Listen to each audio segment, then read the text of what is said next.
台北重庆南路与凯达格兰大道的交叉口，保存着一栋巴洛克式的百年古建筑。这座配有高塔的5层红砖建筑，始建于1912年6月，1919年3月竣工，成为日本对台湾实施殖民统治的象征。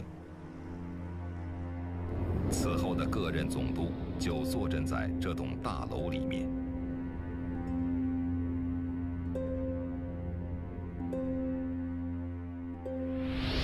1944年12月30日，刚刚晋升为日本陆军大将的安藤利吉，从上一任的台湾总督长谷川清手中接过指挥棒。他集行政、立法、司法、军事于一身，被台湾民众称为土皇帝。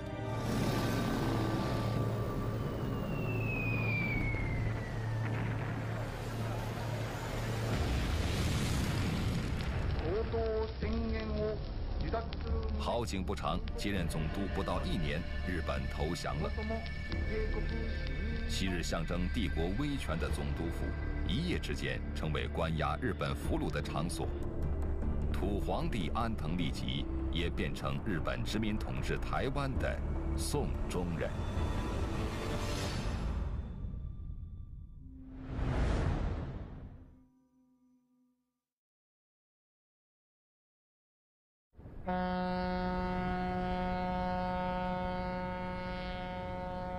厦门距离台湾高雄港165海里。1945年立冬时节，南国的厦门还是秋高气爽。从9月初集结到厦门筹划渡海参与接收算起，李友邦率领的台湾义勇队和少年团已经在这里足足等待了2个月。这一天，租来的船终于可以起航了。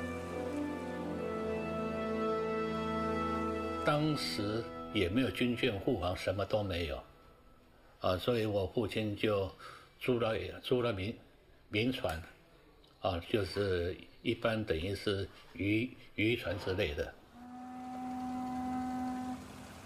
这条民船是1938年建造的，竣工当天，日本攻占了厦门，船主给它取名为华光轮，寓意中华儿女要光复师土。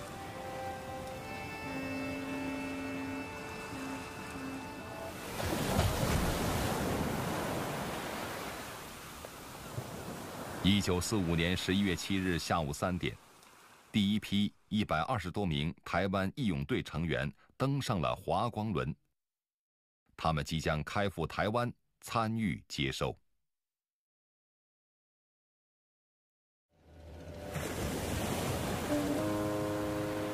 华光轮开足了马力，驶向茫茫大海。出海几个小时后，天气突变，在猛烈的暴风雨夹击之下，船身剧烈颠簸，15名台湾义勇队成员不幸罹难，参与接收的任务随之搁浅。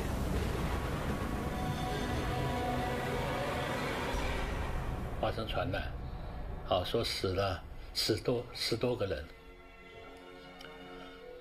然后在追思会的时候，我的印象很深，那个副文差不多5分钟就可以练完，但是我父亲练了将近30分，因为实在练不出来，所以由此可见我父亲对部属的疼爱。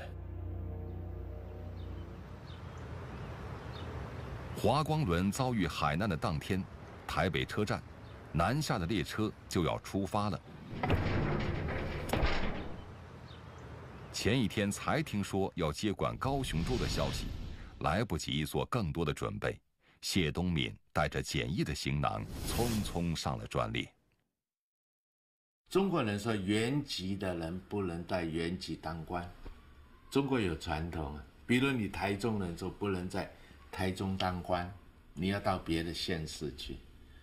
那么用这个理由，因为谢先生是台中人嘛，台中人你来接台中州，这个与中国的官场的传统不符，应该到别的地方。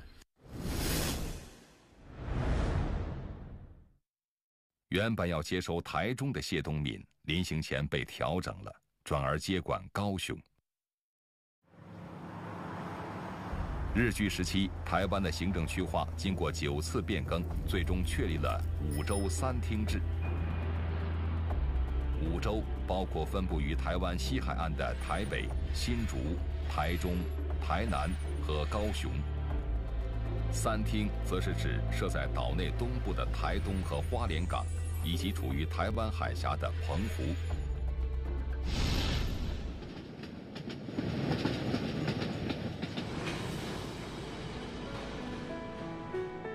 谢东闵乘坐的专列经过台中不久后，出乎意料地停在他的故乡彰化二水。也就是在这里，谢东闵见到了阔别20年的父老乡亲。那个时候才20年后再见面，你想想看，那一定抱头啊，热泪盈眶啊，哦，一定那种我们想象的，那么二水的士绅也是欢天喜地啊，他们的子弟今天啊胜利荣归的那种感觉，溢于言表啊。列车在彰化二水车站停了10分钟，来不及与年迈的双亲叙旧，谢东闵一行便匆匆告别，继续南下。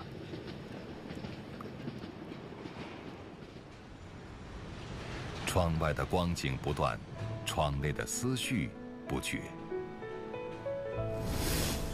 回忆20年又6个多月以前，我怀着不受异族统治的心情从此地出海，现在能满心愉悦地从这里踏上芬芳的家乡泥土。我也想起50年前祖父看到日本占领台湾，而今我却看到日本人被逐出台湾，抚今追昔，怎么不喜极而激动？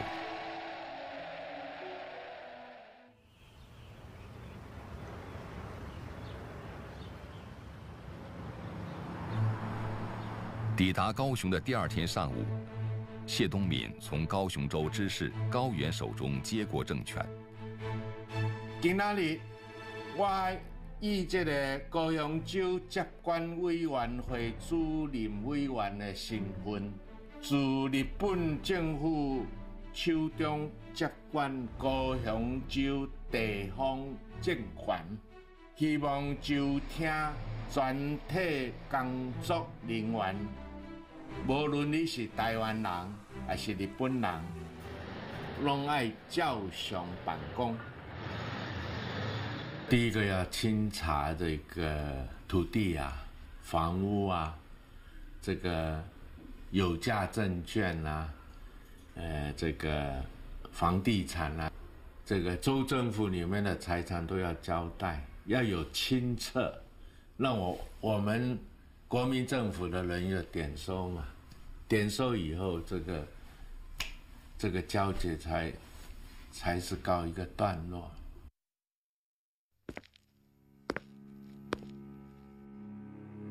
财务开始移交，刚刚卸任的高雄州知事高原交出了70多万日元。偌大的高雄州，难道只剩下了这点家底儿？谢东闵的神情突然严肃起来。我先父大概晓得，跟他讲的跟东西有落差太大，一定有隐瞒，这动怒，所以他后来那个高原那个州知事很紧张。高原担心受到惩罚，赶紧把所有的账簿拿出来。随后又交出了200多万日元。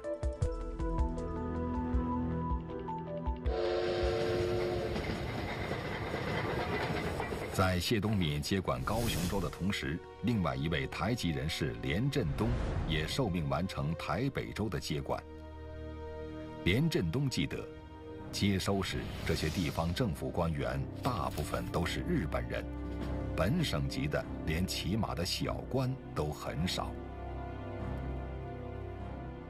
陈仪刚刚来台湾的时候，他也抱着他的使命感，他精挑细选了他的执政团队，而且他将台北市市长、高雄市市长还有新竹县县长都给台湾人做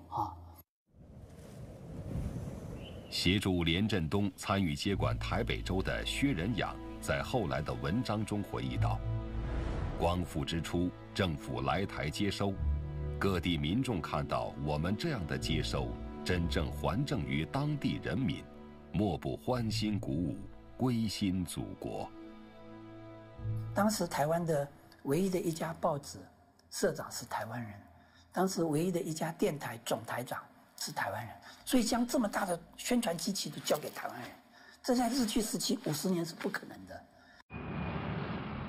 台湾总督府在人事安排上排挤台湾人不在话下。日据50年间，台湾州知事、厅长、市尹没有一个是台湾人，连最低阶层的行政首长、街长、庄长，也几乎清一色由日本人担任。受降典礼之后，台湾总督府的权限被废止，默认台湾总督安藤利吉改任台湾省日本官兵善后联络部部长，军事接收随即展开。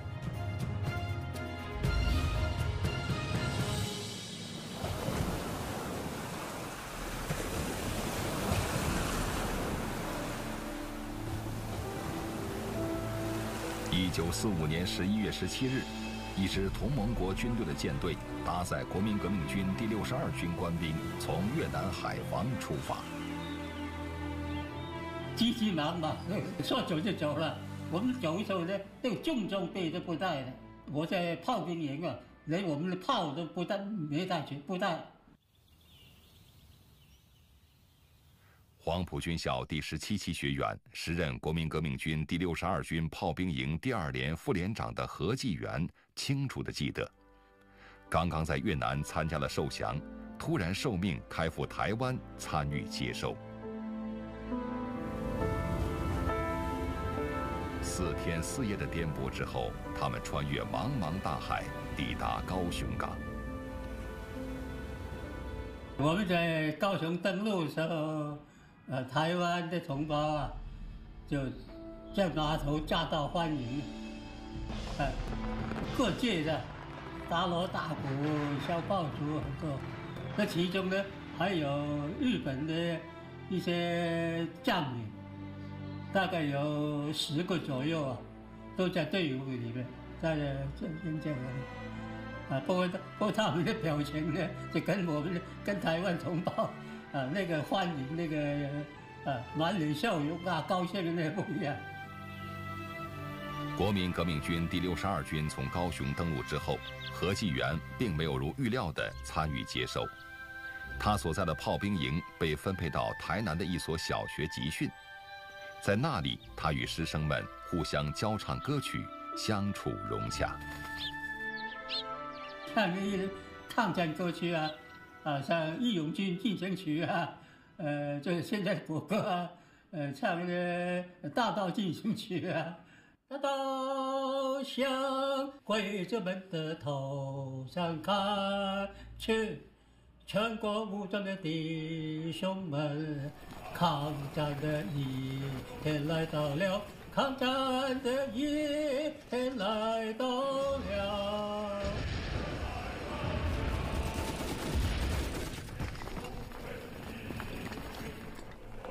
与何继元同期抵达的第62军第151师第452团第3营营长张志先，被派往高雄的一个军火库参与接收。没有破坏，顺利的完全完完好好的，他从仓库里面去点收就是了。机关枪多少挺，子弹一个箱多少万，因为点收是验收是了。验收，到仓库去点收。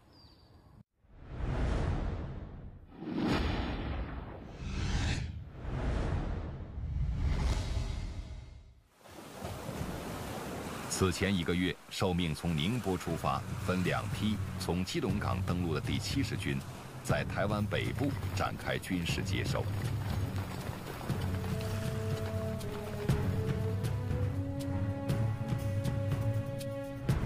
日本那个部队的弟兄们的，给中龙的玩意儿都抢不着了。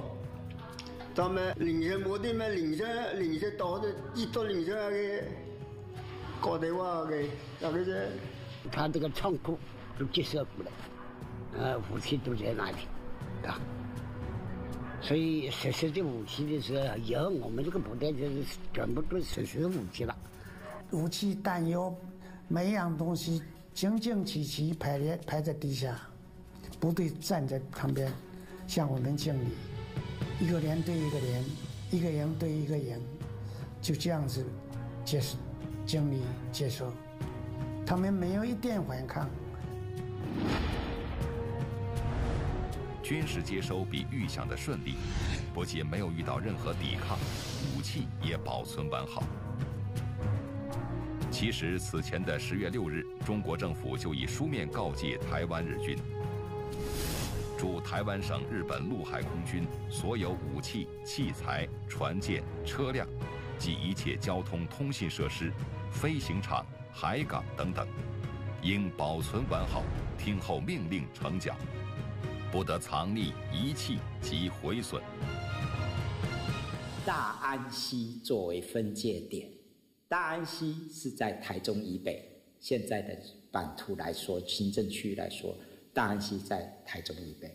大安区以北的由70军接收，70军也兵分2路，一路就从台北一直到新竹下，另外一路是往宜兰那边去，这是70军的范围。那么62军是大安溪以南，这版图比较大，是从台中一直到屏东，甚至跨到东部的台东，这个是由62军接收。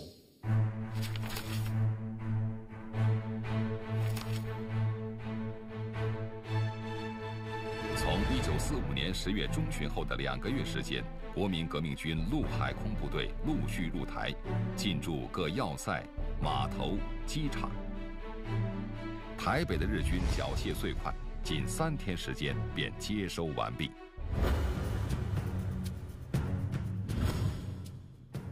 要么武器多了，就我们每一个人都发了一个日本的手枪，那接收武器。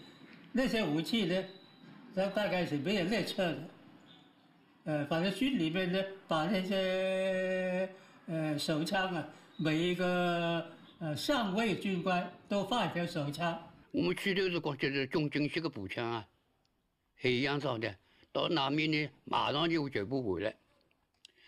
上学的就帮你这里我没有用过的，狙击步枪，小小的。对的。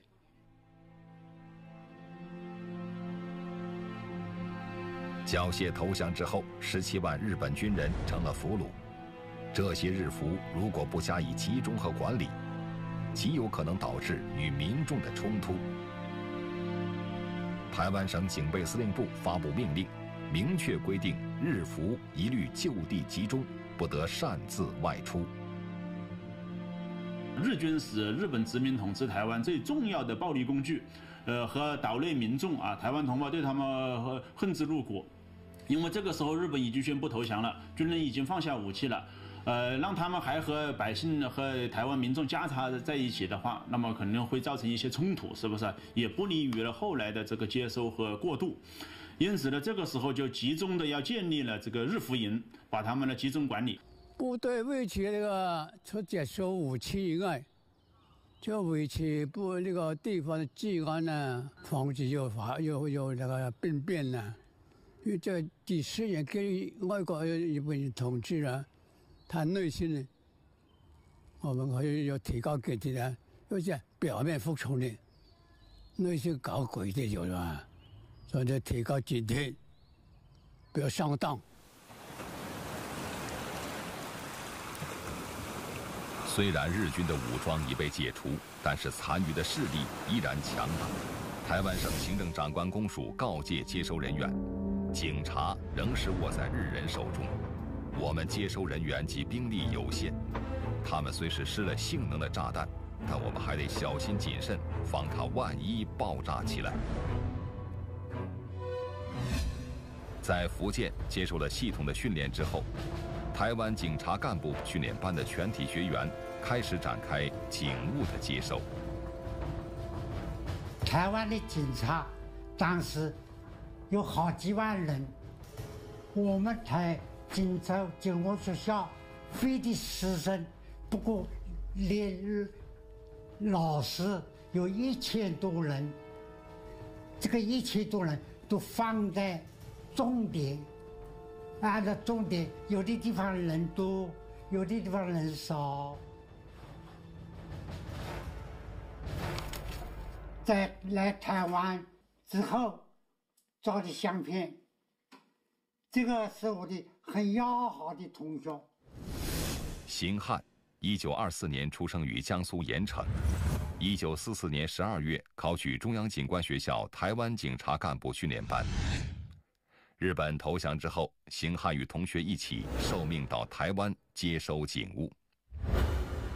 当时有一个台湾省接收管理委员会，我是担任管理员，接收日本人有账册、房子、品系、服装、钱财，我就管理这个账册。当时接收的日本人啊，被毯子都很好啊。接收的消防器材、消防车也很完整啊，没有破坏。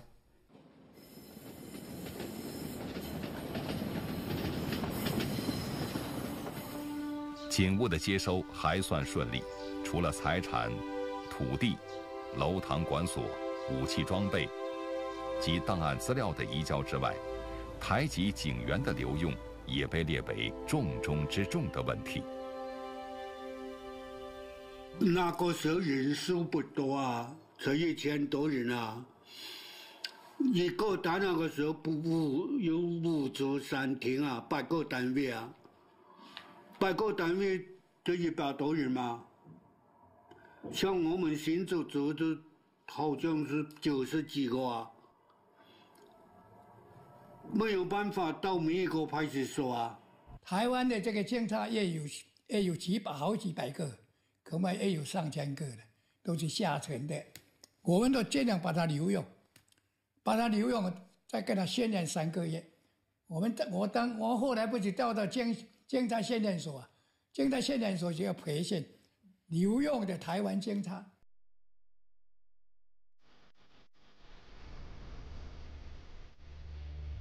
这张照片拍于1945年11月22日。这天，9人小组接收了彰化警察署。照片中前排9位着浅色服装的是接收人员，深色着装和后排其他浅色着装的是日本警察和台湾协警。他们在数量上比接收的9人小组多出了好几倍。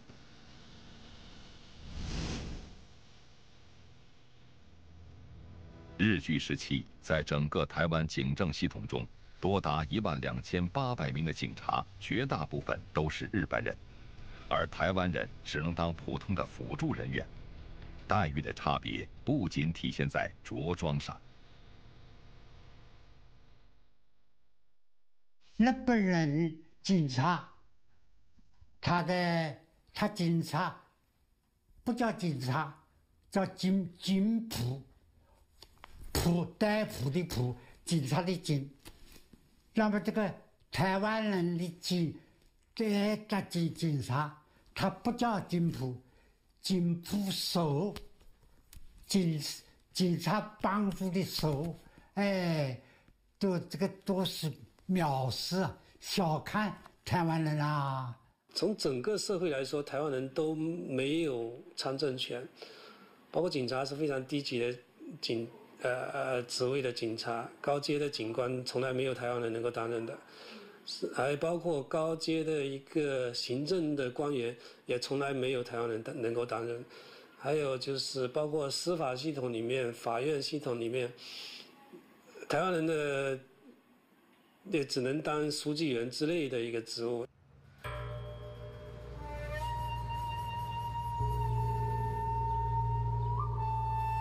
日据时期，警察权力之大，如同俗语所说，连哭闹的孩子都噤声。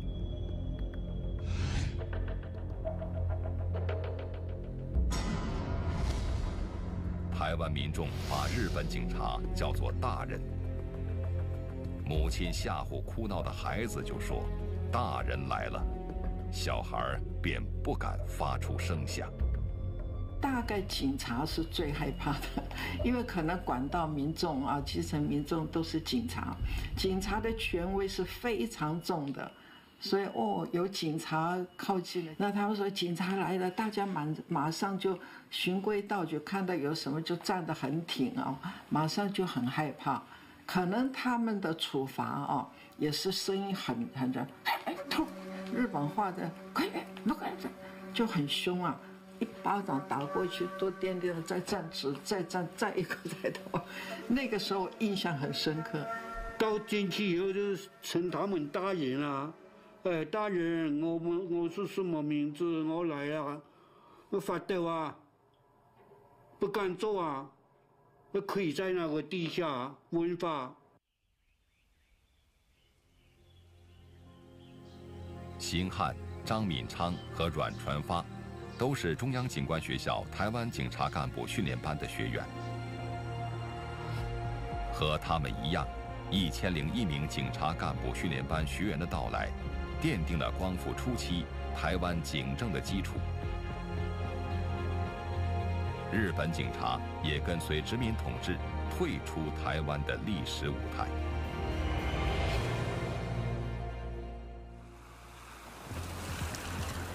遭遇海难，在厦门停留了1个多月之后，李友邦率领劫后余生的台湾义勇队和少年团再次出发，于1945年12月8日抵达台湾。在军队不足的情况之下，治安当然是有点问题，或者在行政效率上都有问题，所以我父亲就帮忙政府，所以有些事情我来帮你处理。是这样子，用帮忙性质的，帮忙性质的接收的项目就是房子跟宿舍，没有任何的反抗，因为日本人他们自己知道理亏嘛，他们战败嘛，而且这个台湾不是属于日本人的嘛。日产的接收全面铺开，电影导演白克这一时期顺利接管了日本殖民者留下的电影制片和放映机构，并将它们合并为台湾电影摄制厂。父亲那个时候到台湾来接收日本人留下来的这些所有这些器材的时候，当时呢日本人是叫做个映画协会啊，就是台湾的映画协会。那映画我想就是现在我们讲的电影啊，映画协会。那留下来器材其实不多啊，其实最好一个器材也不过是一个法国人做的一个16厘米的摄影机，那冲洗的设备也非常非常的简陋。今天我们看到光复初期台湾的影像，就是白克完成接收之后记录下来的历史文献。白克因此被称为台湾光复典礼的见证人和台湾电影的开拓者。当台湾光复的时候，事实上中国大陆上的人他们对台湾是几乎没什么了解，只知过，没有人到过，没有人看过。所以当时的《今日台湾》一共拍了4集嘛，哈，那这4部纪录片合在一起叫做《今日是台湾》，当时在南京跟上海呢，就构成了人们对台湾这个地方的第一手的认识。不过很可惜了，我想现在大概都找不到了。与此同时，台湾省行政长官公署的另一项重要任务是日浮日侨的遣送。1945年9月9日南京受降之后，整个中国战区等待遣返的日俘日侨总数有300多万，其中台湾需要遣返的日俘日侨就有将近50万人。原来高高在上的日本殖民者一夜之间成为身处异国的俘虏和侨民，地位身份一落千丈。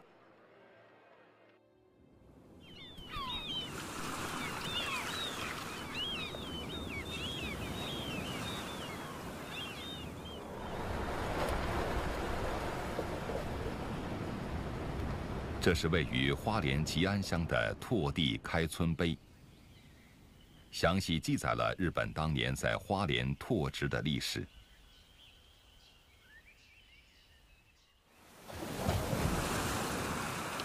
日本窃取台湾15年之后，一批批日本人从他们的国土出发，乘船来到台湾花莲，开始了他们官办移民的生涯。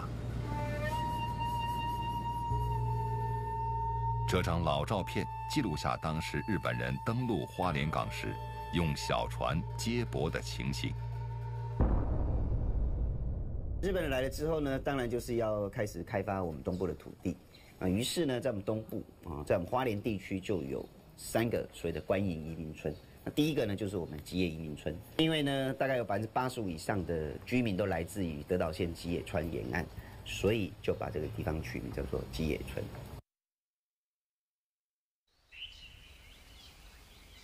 站在花莲制高点俯瞰，今天吉安乡代替了原来的吉野村，但它的格局仍然保留着日据时期的条格状分布形态。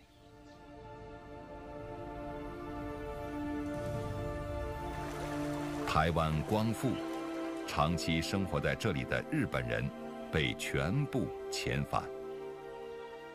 最后一任的村长叫西村健治，西村他的一个后代也有回来过。那我们到他的家里去看啊，他们有一个梁柱，一个柱子，这是原木的啊。然后呢，中间被切断了，然后呢，那个柱子就带走。后来呢，就是大概了解就是他们把这一个很重要的这个梁柱，就是他房子的一个梁柱带回去，留给他的后代子孙。有朝一日，你把这个梁柱再带回来台湾，装回去，他认为就是我们还有一天是会回来的。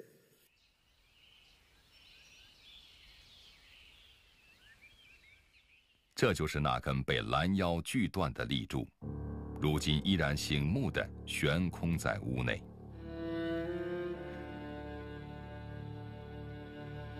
心存不甘的日本人西村，幻想有朝一日能重返台湾，并以此梁柱为依据，回到他的住屋。然而，日本投降已成铁的事实，西村的梦想不可能实现。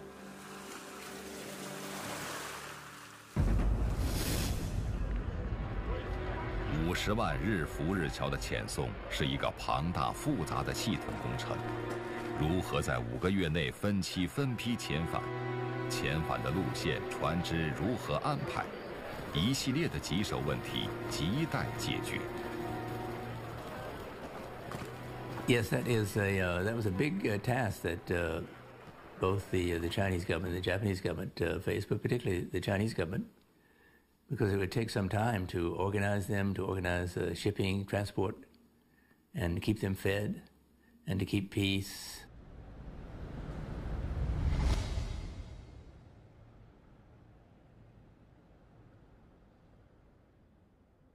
中国第2历史档案馆典藏的台湾省借征日侨遣送名册显示，日俘日侨的遣送按其所在单位分批分次有序进行。北部的向基隆港集中，南部的向高雄港聚集，东部的直接从花莲港出发驶向日本。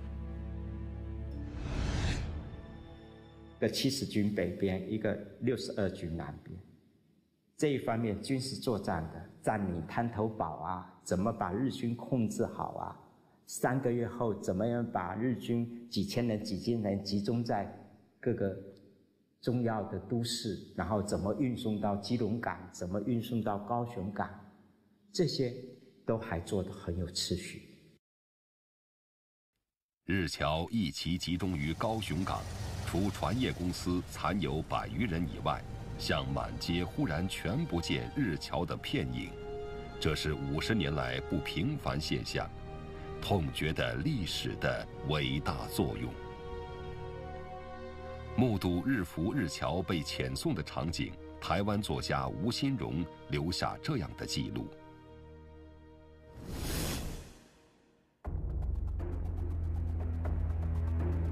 ：1946年3月13日，由台北飞抵重庆参加会议的台湾省行政长官兼警备司令部总司令陈仪，在中外记者会上透露了日俘日侨的遣送情况。此时，日俘已遣送过半，319808名日侨也将于1946年4月底遣送完毕。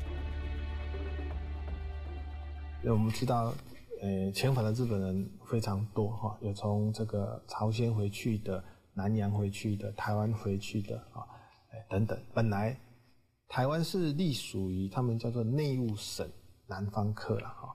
那么那因为已经战败了，所以呢他就把台湾的事务改由外务省来负责。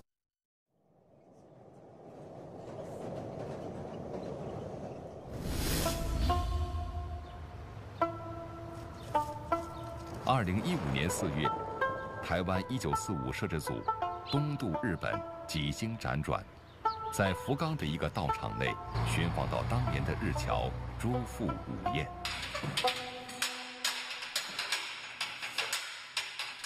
朱富武彦1931年出生在台中，像他这样生于台湾、长于台湾，而战后遣送回日本的人，被称为湾生。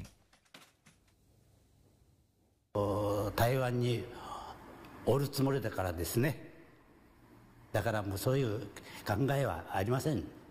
太鼓からバスで、病列に行って、病列から汽車でキールンに行って、でキールンから引き上げてきました。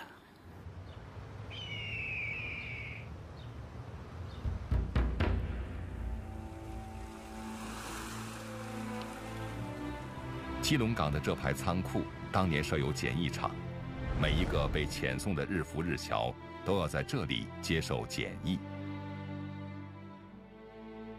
登船之前呢，就要对他进行了身体检查，按照了这个是国际检疫法的规定，进行身体检查呀，进行防疫注射。如果有问题的话，马上把他们转移到陆军医院进行治疗。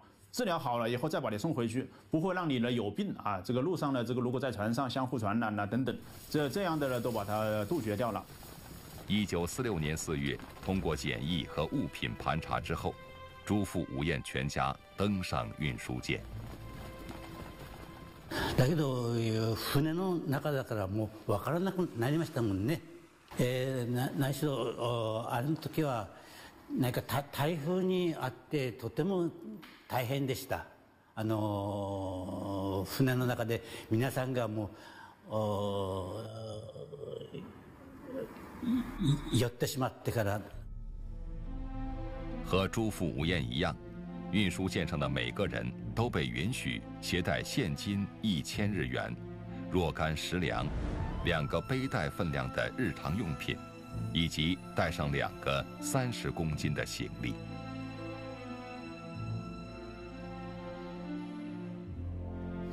规定的非常细致，还有表格，哪些可以带，哪些禁止带，尤其针对黄金、白银、珍珠、玛瑙贵重的一律不准带。钢笔只能带1支，手表只能带1支，都规定的非常细。这是非常难得的啊！作为一个战败国的这个战俘侨民，你回去的时候可以携带衣服、被褥、粮食回国，还有现金。健康也做得非常好。这个呢，在当时啊，也是整个全球来讲的话，都是非常少见。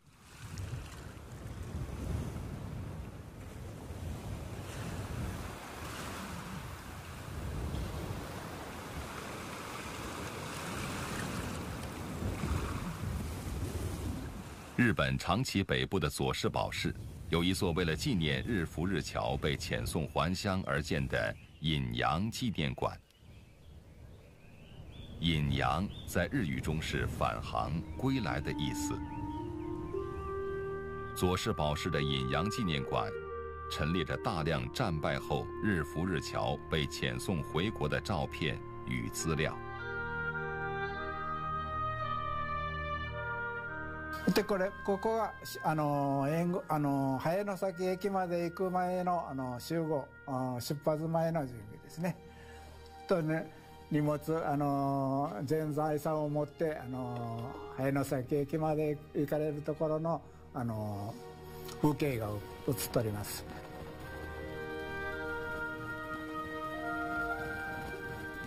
もう大変でしたね。もう何しろもう。宇治谷に着いてすぐからもういろいろなことがありました。もうその頃まだ日本も貧しかったしあれだから他の人の荷物を持っていこうとかなんとかしたりなんかしたし。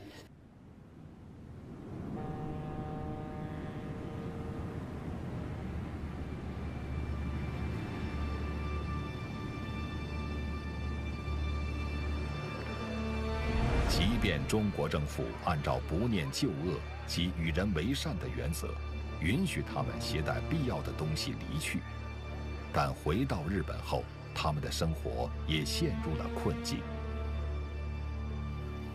日本侵华战争给中国人民带来巨大灾难的同时，也给日本平民造成了不幸。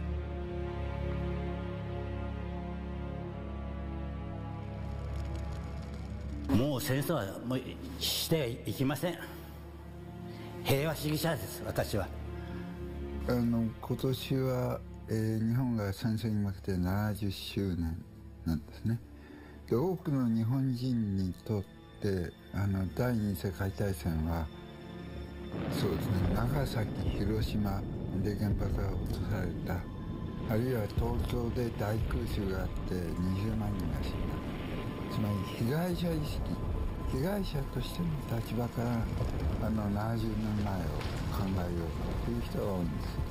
これはある意味ではよく理解できる立場なんだけれども、加害者として我々が何をしたかということについてほとんど考えない。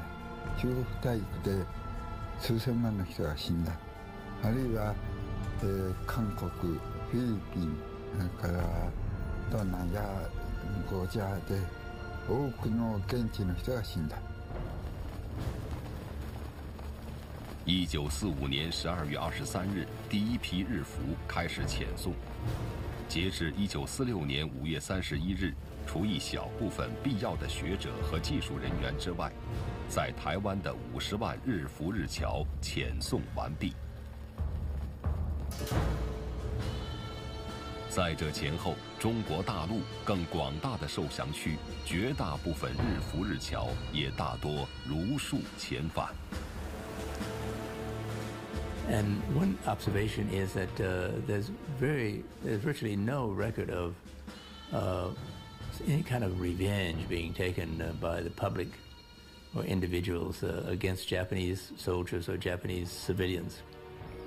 So a remarkable evidence of the lack of this sort of anger temperament, the Chinese ability to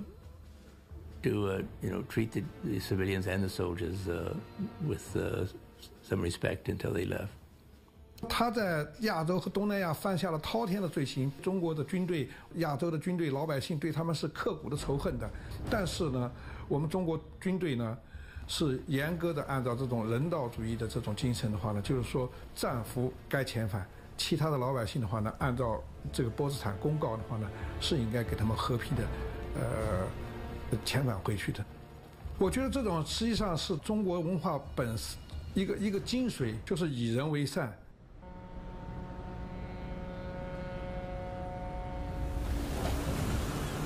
1946年4月15日，安藤利吉作为战犯被借送到上海，关押在提篮桥监狱。4天后的一个夜里，安藤利吉服毒自杀。安藤利吉是中国境内自杀身亡的侵华日军最高将领。他的死亡象征着日本殖民台湾50年的帝国春梦，随之灰飞烟灭。殖民的掠夺、战争的破坏，给台湾留下一个濒临崩溃的经济体系，港口、铁路、电厂、糖厂几乎都被战火摧毁。台湾省行政长官公署如何寻求财政上的自给自足？又如何号召台湾民众携手重振经济？敬请收看6集历史文献纪录片《台湾1945》第4集《清废继绝》。